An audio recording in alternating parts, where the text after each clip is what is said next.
Praise the lord. ఈరోజు వాగ్దానము కీర్తనల గ్రంథం 89వ అధ్యాయము 21వ వచనం. నా చేయి ఎడతెగక అతనికి తోడై ఉండును, నా బాహు అతనిని బలపరచును. ఆనాడు కోరహు కుమారులు దేవుని సన్నిధిలో పలికిన ఈ మాట ఇప్పటికీ జీవము కలిగినదై మనలను బలపరిచి ధైర్యపరుస్తుంది.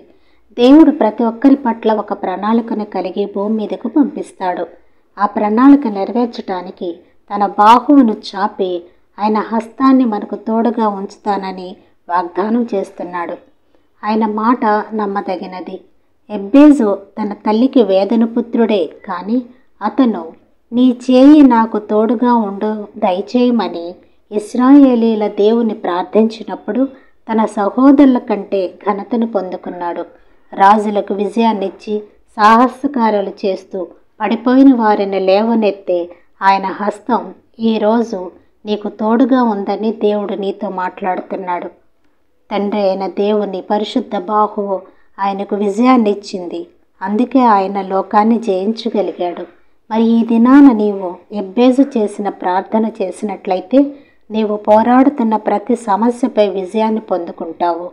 ప్రార్థన.